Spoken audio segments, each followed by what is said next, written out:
is a production of DallasCowboys.com and the Dallas Cowboys Football Club. How about them Cowboys? This is Mick Shots, streaming live on DallasCowboys.com and the official Dallas Cowboys app. Now, here are Bill Jones, Everson Walls, and Mickey Spagnola. No fight song today, despite the fact it's our last show of the week. Oh, no. We get fired up for another NFL weekend. And this is Mick Shots inside the SWBC podcast studio with the star of the show, Nick Harris, joining Mickey Spagnola and me, Bill Jones. Yeah. Hello, Nick Harris. I'm just Everson. I just look a little bit different today. That's all it is. It's good to be on, fellas. Good to be on. Love having Nick Harris That on. looks like something Everson would wear. I'll get him. Leave that hoodie around here because I love that. That's a great look. He has to give me a Grambling hoodie, and I'll give him this. There you go. All right. All right. That would be a good exchange, actually. They got Raiders colors on today. I do too. Oh, Yeah. All of us. Yeah. all white. They're in the news right now. They are. A lot of moves being made in the last 24 hours around the National Football League. And we can get into all of that and much more on this edition of Mick Shots. So, Nick, what's on your mind? I love the fact that you have made the successful transition. That's about an easy as transition as you could make from DallasCowboys.com to the Star Telegram when you're covering the Cowboys for the Star Telegram. Yeah, we were just talking about it pre-show. It's been a smooth transition. Fortunately, it's the same job in essence at the end of the day. So, staying on top of the same things that I was staying on top of before. But yeah, I'm blessed. I'm a blessed individual to still be around the building and to be on with you guys today. So, yeah. And to maybe save the Star Telegram. That's exactly right. It's the best move they've made in ages. Says an old newspaper guy who still takes his newspaper. That's right. The paper copy at home. Hey, I appreciate that. I was out there this morning grabbing it. Yeah, very good. Yeah. All right. So, Mickey, what's on your mind? I can't believe it's already Wednesday. I know. It feels like the bye week is going quickly. It always goes quicker than the rest of the weeks. I was gonna say first place Dallas Stars. Unbeaten at that. How about that? That is incredible. What a shootout. I went last night. I was there. Oh, were you? Yeah. Okay. Yeah. Pretty. I watched on the Victory app. It works. It does. So is that their own app? Have they developed it, or is it just kind of? They actually one of the either Anaheim or LA Both. is also Anaheim. on it. Okay, Anaheim is on it. Gotcha. And there's a room, I guess, where other teams can join it. Whatever. Right. So you just select the team of your choice, and then and so there. 3 games that have been on Victory so far, they're all archived on there too. Very cool. And so. And there's team shows also. Yeah. It's almost like going to DallasCowboys.com. Yeah. But you get the games. The Cowboys app and That'd be the Cowboys Now app. Please download it. Thank you. Cowboys Now. Just It would almost be like if the Cowboys Cowboys Now had app. an app. Please download it now. Can you imagine if that was how fun would that be? You could spend all evening on it. Yeah. I'll tell you, this new age of streaming is going to be very fascinating. How it all eventually, settles in the next 5 years. How everything kind of trends to, because you look at Amazon potentially having opportunities and teams starting their own apps. It's going to be very fascinating to see what these teams. What do. I love seeing about it is that it's free. That Victory app is free. That's why I was tuned in last night. There's not many things on TV anymore that are free. That's right. And for myself, I'm not able to get Bally Sports Southwest because I never wasn't did. either. I never did convert over to DirecTV or wherever it is I needed to find Bally Sports. And I didn't do it out of principle, but go ahead. And so it's been like 4 years of isolation for us when it comes to Stars, Mavericks, Ranger games. You just gotta find these bootleg websites. Exactly. I'll get y'all hooked That's up. right. Don't worry about it. It's nice to be able to, without charge, actually watch the game. And it's a good thing too because you have multiple TVs in the house. So I don't have to dominate the television. Yeah.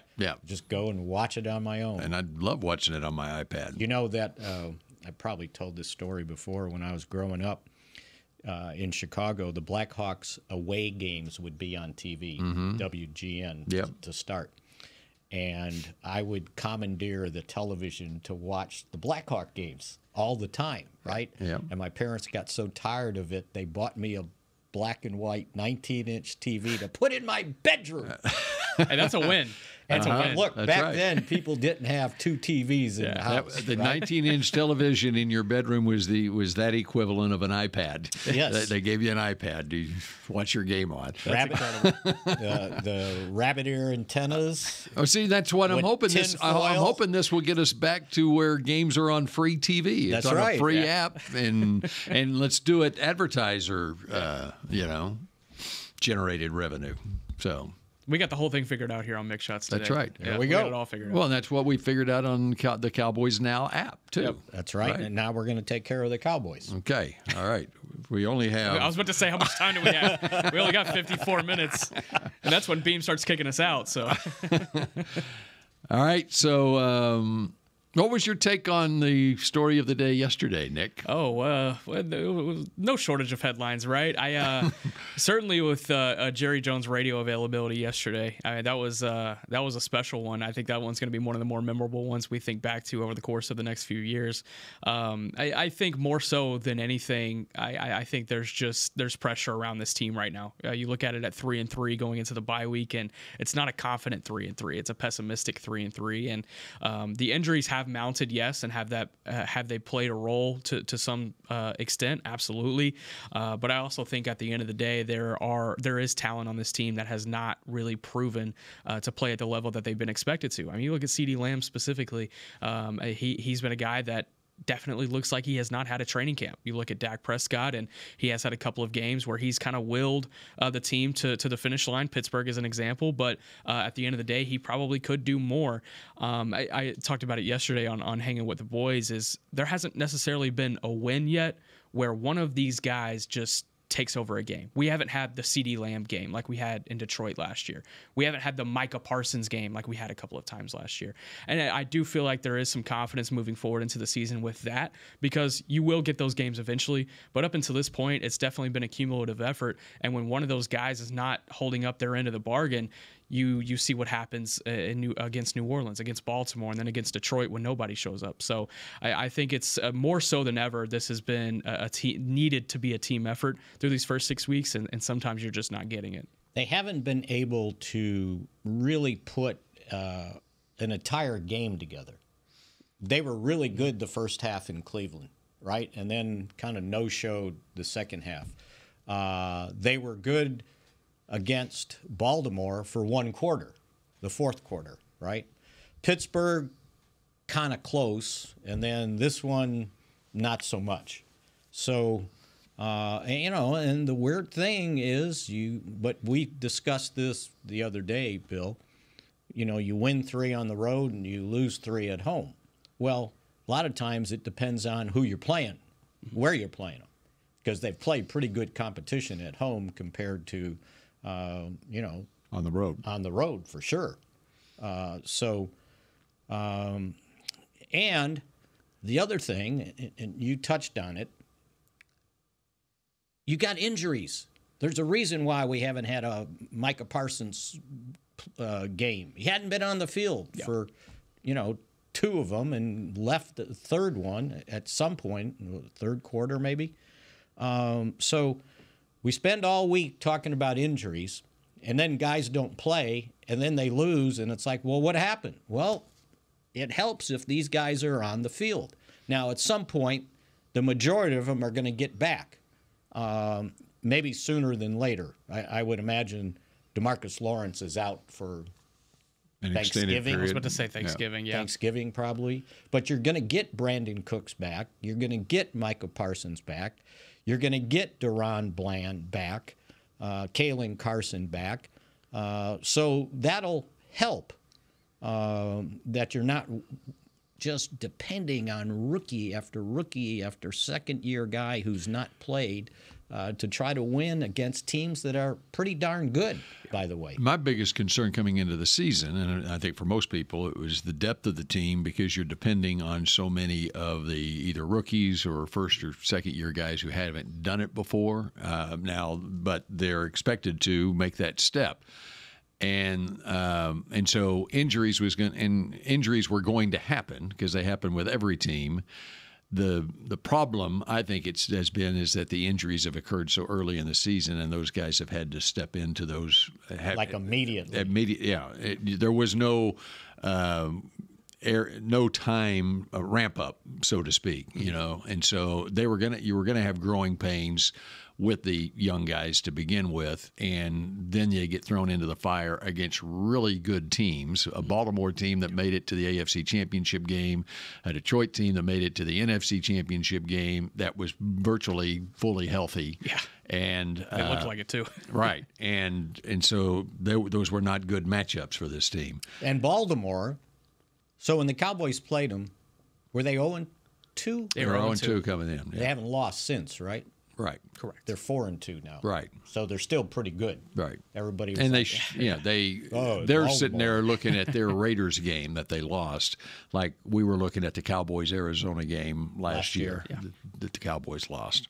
I mean, that was one they were up by 10 in the fourth quarter and then somehow blew it. So they're more like a 5-1 team there. Yeah.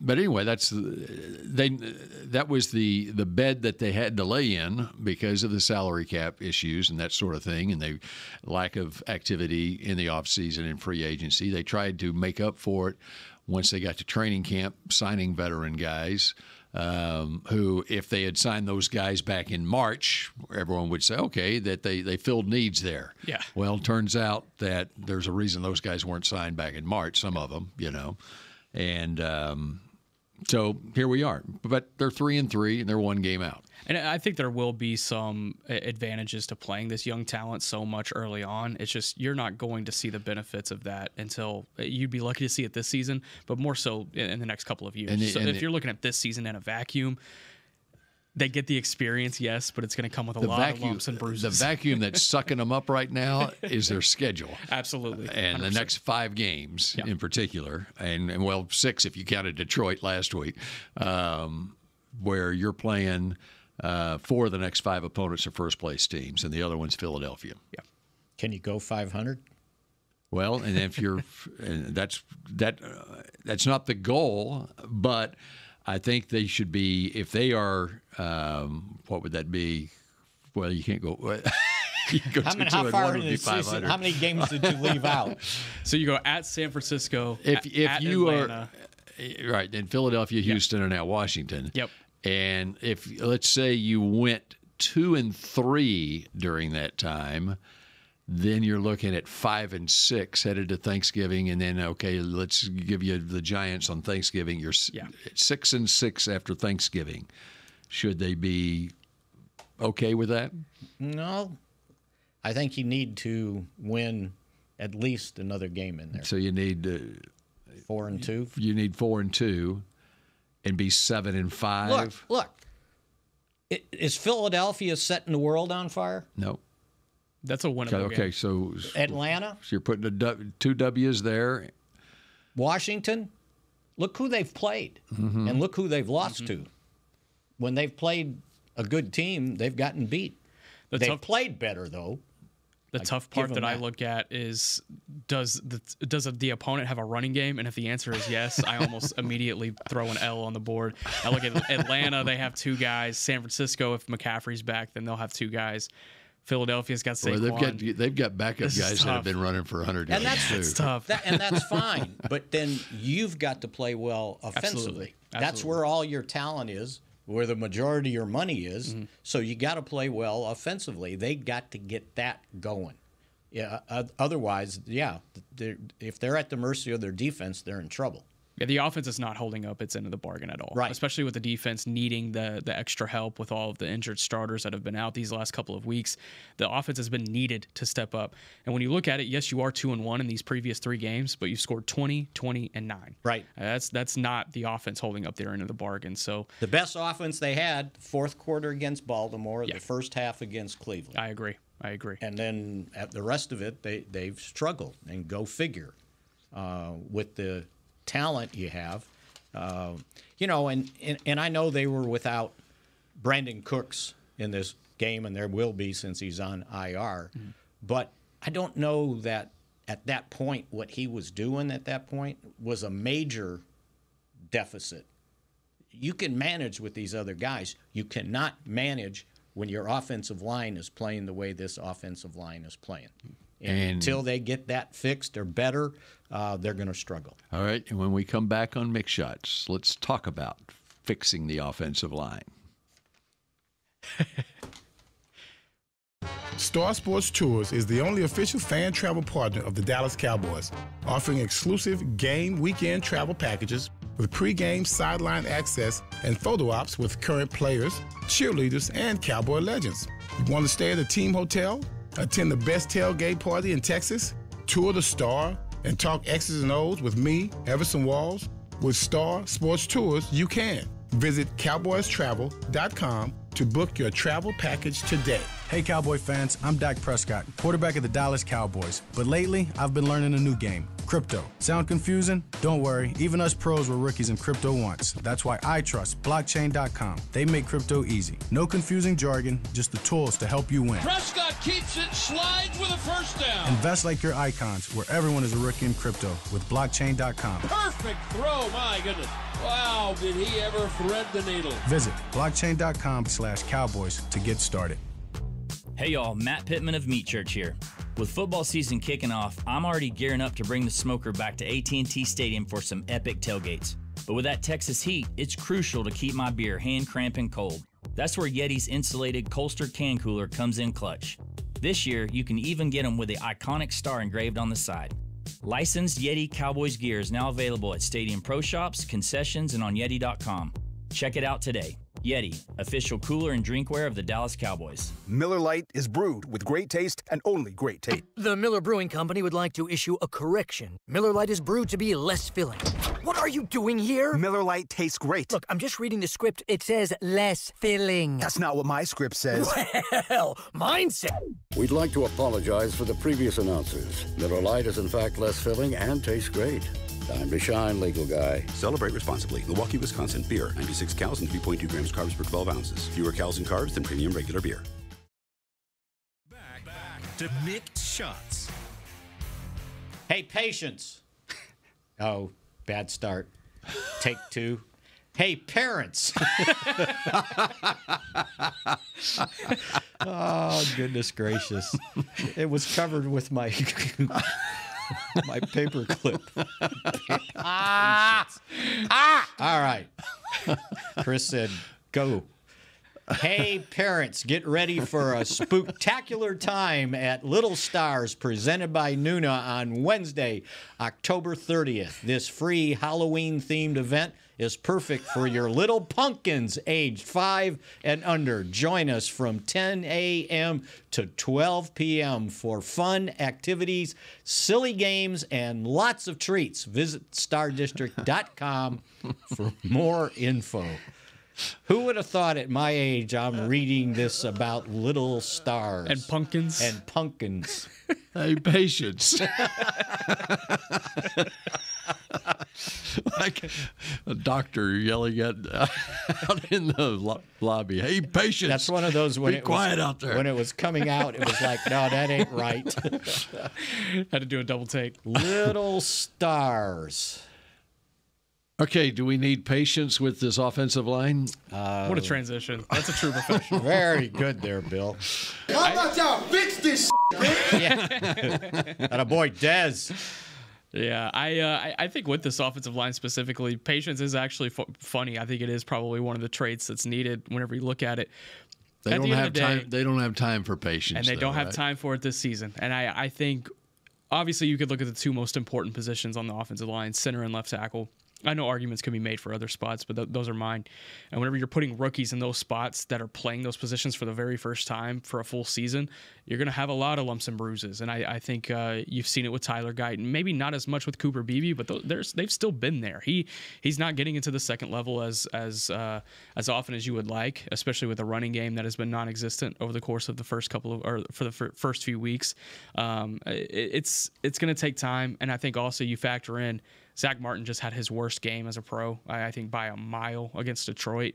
And if that kind of trend is going to continue, then the rest of the offensive line needs to find room to be able to pick up the slack a little bit. I think the only guy that is playing at the level that we have gotten used to seeing from that offensive line over the last few years has been Tyler Smith.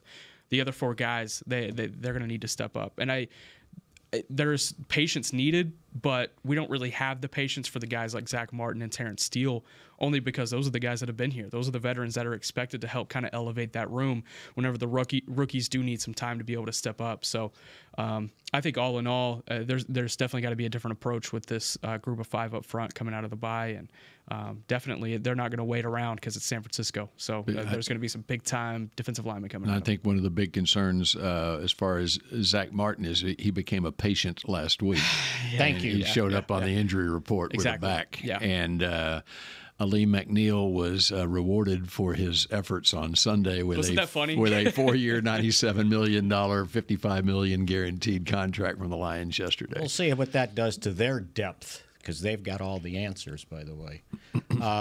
Yeah, he DNP'd both days in practice. Actually, 3 days in practice, because he really didn't hardly take part in the walkthrough, and it was a walkthrough. So he's got a back issue.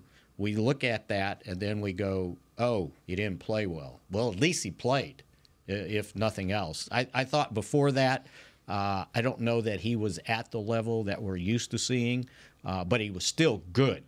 But then I think the back got in the way. So they got to hope the 2 weeks off helps him out. They got to hope that, look, if you're having trouble at the tackle position, I get it, but you can't be stubborn. Help them out when they're playing against top defensive ends that rush the quarterback. I don't care if that takes somebody out of the receiving, the route tree or whatever. Help them out, because if you don't protect the quarterback, you're not going to get any. You're not going to get any production from the wide receivers. So I think they've got to make a significant adjustment, and you're going to have to go with 5 guys in the same spot as best you can.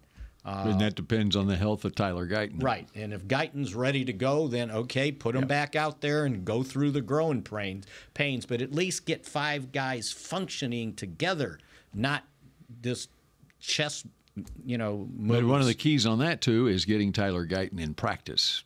Right. And he's got to practice. That's what I'm saying. Yeah. As Mike McCarthy said in his press conference on Monday, he said he had to tell Tyler that you got to practice. Yeah. The importance of it. And you do have 4 tight ends on this roster for a reason as well. Like you said, helping out these tackles. If we got to go 2 tight ends, if it's my team and we got to go 2 tight ends, I'll put them out there. It's not like taking Schoonmaker or Brevin Spanford out of the receiving equation would be that big of a loss at this point, just because we haven't seen their receiving production this season. So exactly, use that blocking ability that they do have, or that they trust that they have, and help out these tackles. And if I got to take the running back out of it, let them chip, right? And just make sure Lipke's getting the right guy. Well, and they've got the Kyle Juszczyk starter kit in Hunter Lipke, right? And even with 2 backs, he's got tight end traits and as well as running back traits. And don't be afraid, Dak, to check the ball down if that's what you have to do. And I think the mindset has to change a little to compensate for the lack of experience you have at those spots. You just can't be stubborn. But the improvement that they anticipated having in the run game was predicated on the offensive line being improved this year. Yeah. And so far, it has not been. Right. That's right. And to me, so when you invest a first-round draft pick and a left tackle, you're expecting that guy to be out there playing, and there is going to be growing pains when it's not a high first-round pick, it's a late first-round pick, and he was the 6th or 7th offensive tackle taken in that draft. Yes, right. And then you're with the rookie making the line calls at center and a 3rd-round pick, starting as a rookie.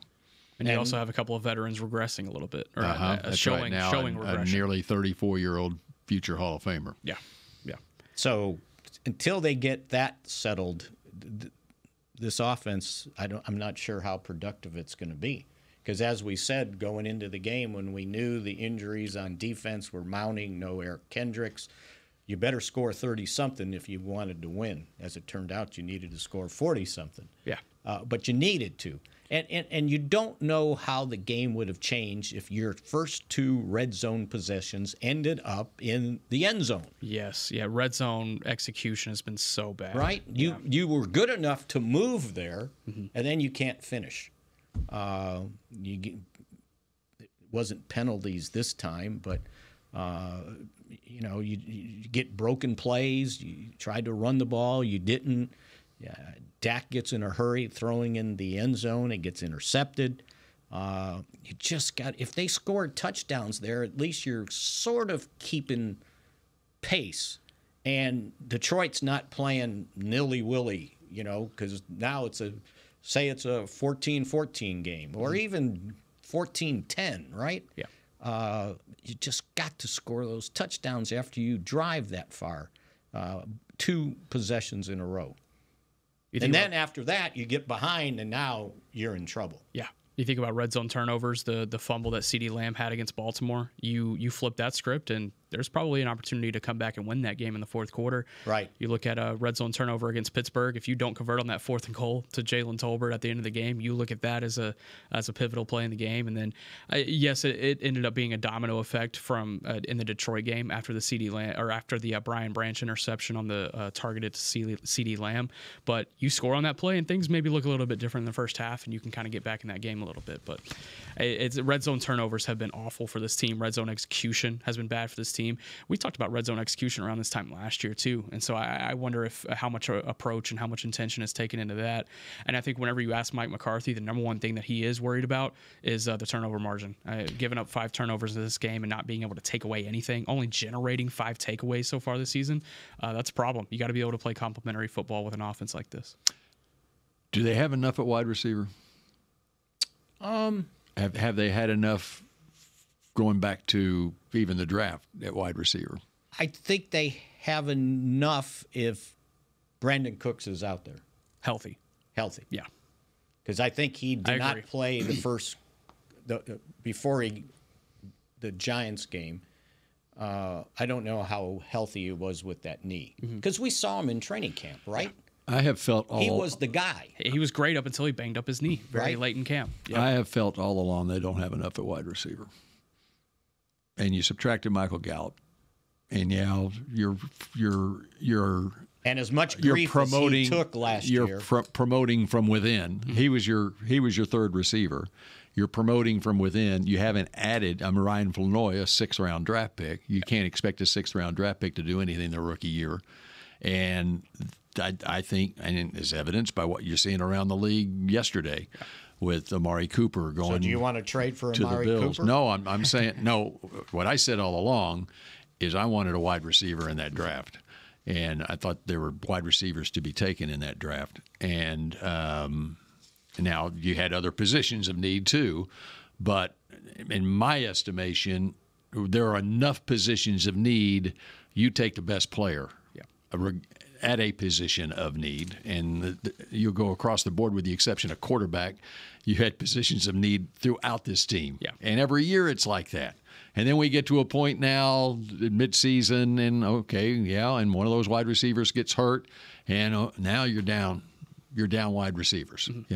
You go back to 2009, and you don't draft a wide receiver, and then you have to make a trade for a Roy Williams, and then you make a trade for Amari Cooper in 2017 because you felt like, we're fine at wide receiver. I think they're in the exact same boat they were both of those years, where they don't, since you haven't added to the mix, and I'm talking a top 100 pick, at the wide receiver position, then your weapons, and when you compare it to what weapons are on other teams, you're down at that position.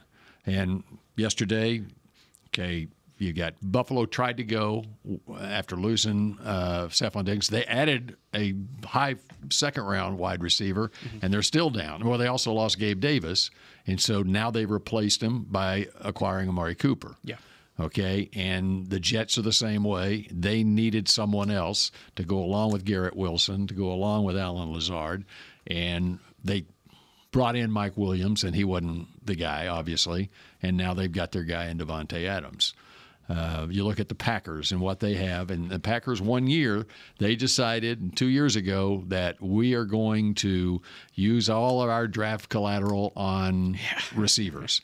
And so they just, from the second round to the fifth round, they were drafting tight ends and wide receivers, and all those guys are coming through for them. Yeah, I think some of it falls on play calling too, though. I have a little bit more confidence in this receiving core than most, just because I have seen these guys do it whenever there is an opportunity to. You look at Tolbert last week in Pittsburgh. Yep. There was an opportunity for him to step up, and I feel like he did. You look at Cooks last year, whenever the buzz started to get hot that he wasn't getting involved in this offense, and he was a waste of a trade, and then he explodes in that game against New York, and he finishes the season really strong.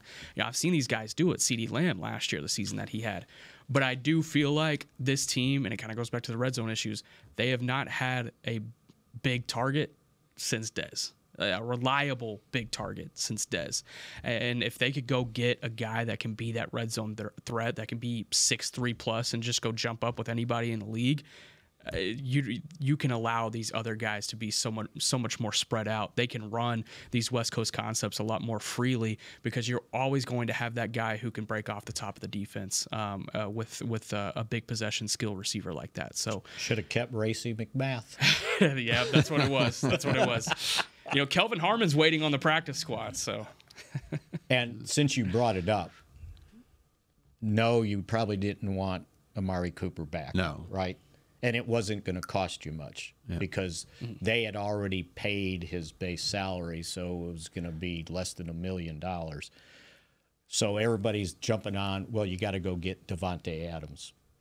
Well, here's the part, and I read about it, and it's inexcusable to write 25, 30 inches on trying to, get those wide receivers and not making a move without explaining that, number one, the rest of his base salary this year is $11.6 million, and he's under contract for the next 2 years with cap charges of $36.25 million.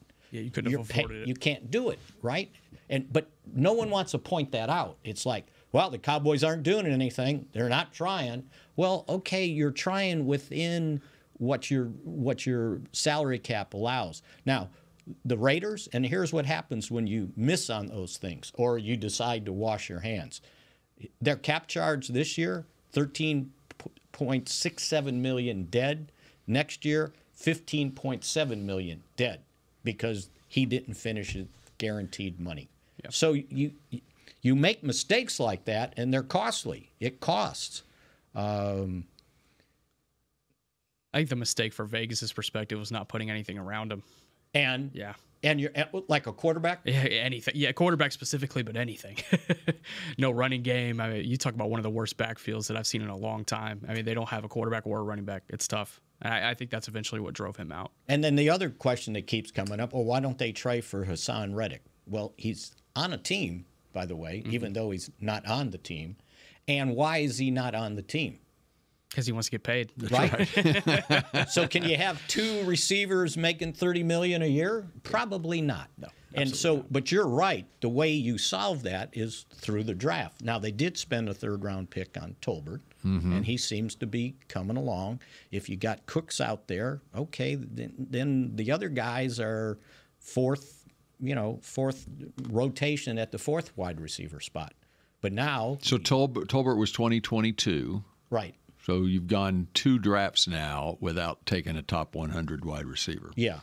And you've taken this year, you got a linebacker and you had 4 picks. And I'm not saying you had needs at every single one of those. In the third round. Yeah, but in your top 100 picks, you had needs at all 4 of those positions where you made picks. Let me ask you guys. Let's pretend it's the MLB and we're doing the draft in the middle of the season. If the draft was tomorrow and you could guarantee, hey, you can take this player at this position and this player will contribute right away and it will fill your need there, what position are you taking it at?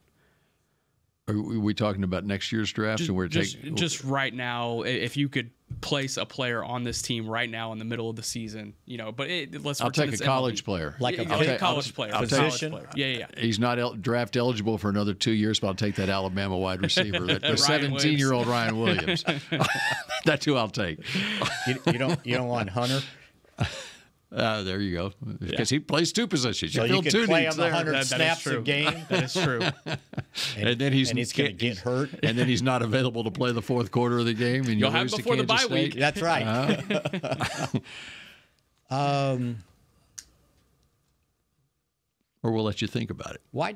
Well, it probably would be wide receiver because you needed the linebacker, so you already did that. You needed the center, you did that. You needed the defensive end, you did that. You didn't plan on him getting hurt, right? Having to go on IR. Who did you have in mind, Nick?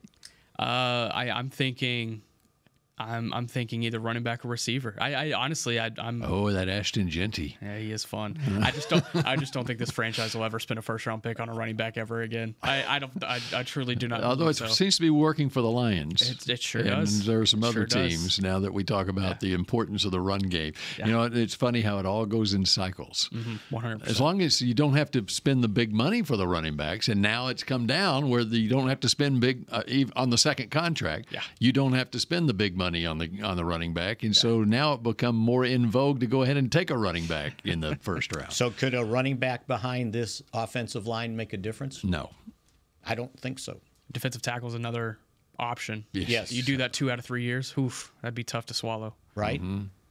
And you tried bringing in a veteran, and he's on IR. Jordan Phillips. Yep. Mm-hmm. Yep. You tried to bring in another veteran, Linville Joseph, and he's now 36 years old. He may have aged out. Yeah. All right, we continue. Nothing against 36, but we continue with more Mick Shots in a moment. The Medal of Honor is our country's highest military award for valor in combat. More than 40 million individuals have served in the armed forces since the Civil War. Fewer than 4,000 have received the Medal of Honor. The National Medal of Honor Museum will be a place to preserve these legacies and inspire America. It's being built right next door to the Dallas Cowboys in Texas. Help us honor our country's greatest heroes. Learn more and get involved at mohmuseum.org. Hey y'all, Matt Pittman of Meat Church here. With football season kicking off, I'm already gearing up to bring the smoker back to AT&T Stadium for some epic tailgates. But with that Texas heat, it's crucial to keep my beer hand cramping cold. That's where Yeti's insulated Colster can cooler comes in clutch. This year, you can even get them with the iconic star engraved on the side. Licensed Yeti Cowboys gear is now available at Stadium Pro Shops, concessions, and on Yeti.com. Check it out today. Yeti, official cooler and drinkware of the Dallas Cowboys. Hey Cowboy fans, I'm Dak Prescott, quarterback of the Dallas Cowboys. But lately, I've been learning a new game, crypto. Sound confusing? Don't worry, even us pros were rookies in crypto once. That's why I trust blockchain.com. They make crypto easy. No confusing jargon, just the tools to help you win. Prescott keeps it, slides with a first down. Invest like your icons, where everyone is a rookie in crypto with blockchain.com. Perfect throw, my goodness. Wow, did he ever thread the needle. Visit blockchain.com/Cowboys to get started. Star Sports Tours is the only official fan travel partner of the Dallas Cowboys, offering exclusive game weekend travel packages with pregame sideline access and photo ops with current players, cheerleaders, and Cowboy legends. You want to stay at a team hotel, attend the best tailgate party in Texas, tour the Star, and talk X's and O's with me, Everson Walls? With Star Sports Tours, you can. Visit cowboystravel.com to book your travel package today. Back to Mick Shots.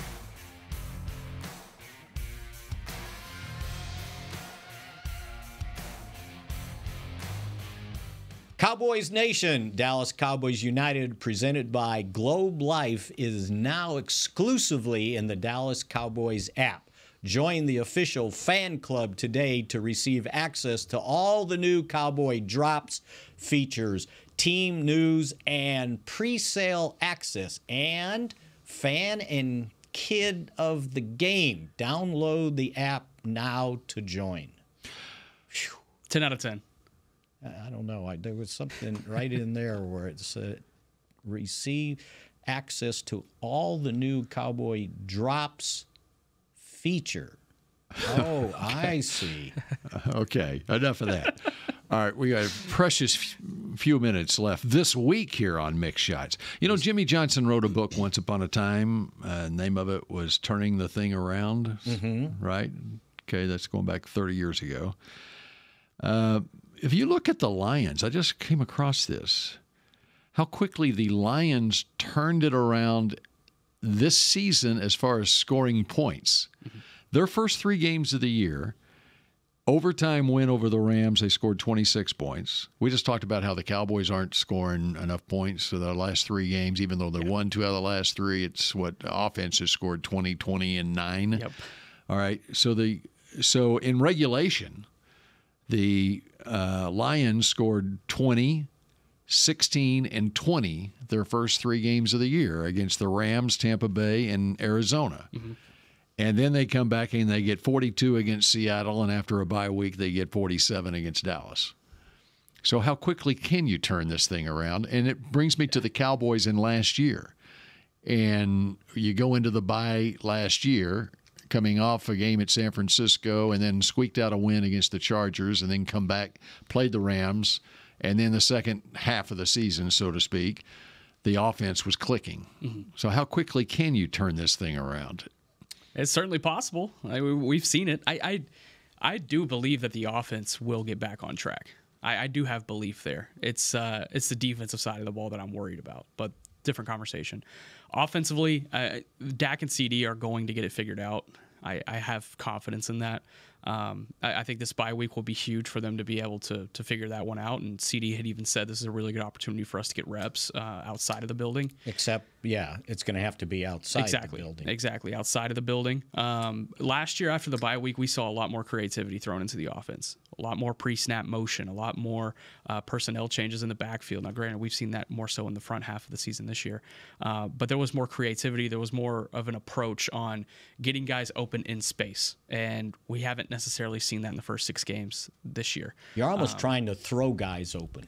Exactly, and you're throwing it into tight windows, and routes that are being run are not allowing for a big separation. The Cowboys rank amongst the worst in the NFL in average yards of separation from their receiving group, and I think that's more so a reflection of the scheme and what they're being called to do. I don't think it's necessarily a reflection of their skill level, because you look at a guy like Brandon Cooks, that's one of the best separators in the league. You look at a guy like CeeDee Lamb, he was getting separation last year at will. So I think it's more so just trying to scheme these guys up in one-on-one opportunities and allow them to beat a guy one-on-one, and we haven't seen that.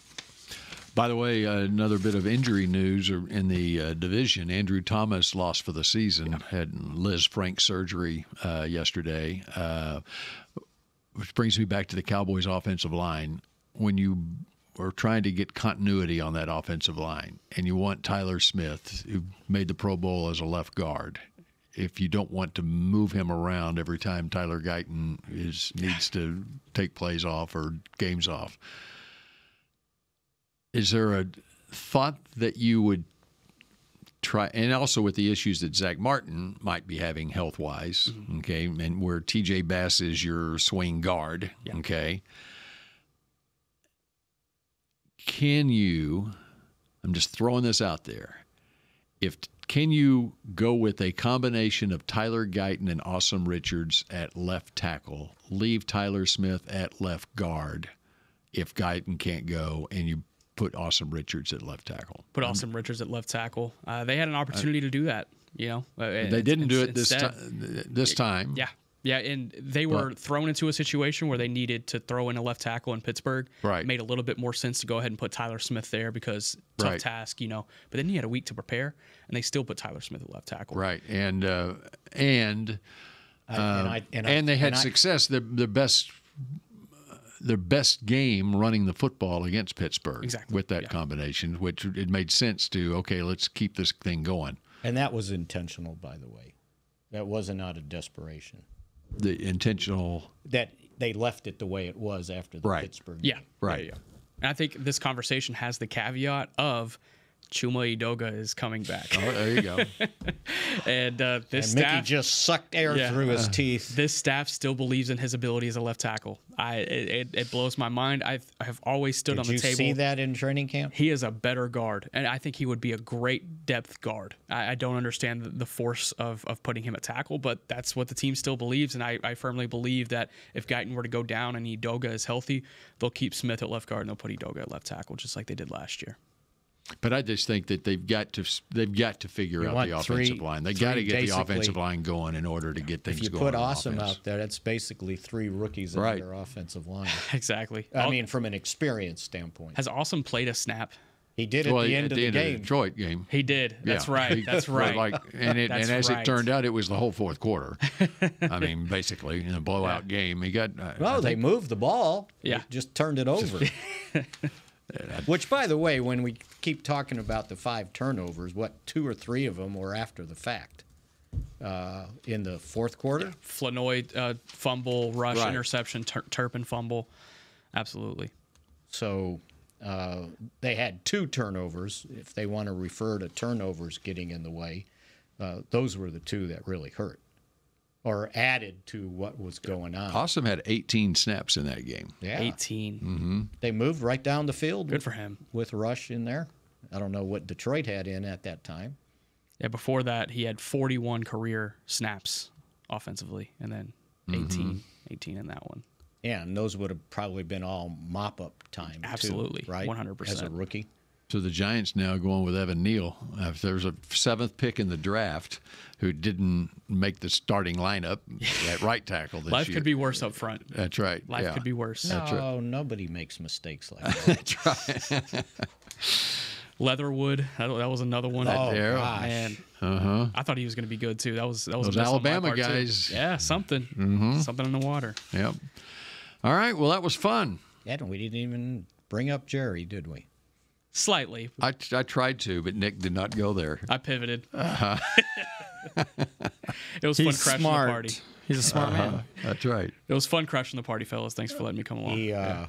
I heard at the NFL meetings he doubled down. I did hear that too. Yes. He sure did. Yeah, Mickey apparently wants to talk about Jerry here. He said, I said what I said, and I stood on it. He put his foot on the table. And by God. You have a mix shot, Mickey? No, we probably ought to leave well enough alone. Yeah. I don't want to get going. At some point, I would offend somebody. Okay, somebody, though, at the end of this show, and I know you are a journalist, Nick Harris. I try. Mickey, you have tried to be a journalist, too. But someone at the end of this show has to assume the role of Everson Walls and say, go Cowboys. Maybe we have a drop. So we have a drop back there, Beam? So get ready, Producer Supreme. There you go. And we thank Nick Harris for joining Mickey Nick. Spagnola on Mix Shots. And we're back on Monday. Monday at noon. And Everson's out Monday and Tuesday. Oh, really? So Nate and Frisco, this is a call to you to join us here. Call to arms. On Mix Shots Monday at noon. Enjoy your bye week, everybody. Go Cowboys. There you go. This has been a production of DallasCowboys.com and the Dallas Cowboys Football Club. How about this, Cowboys? Yeah!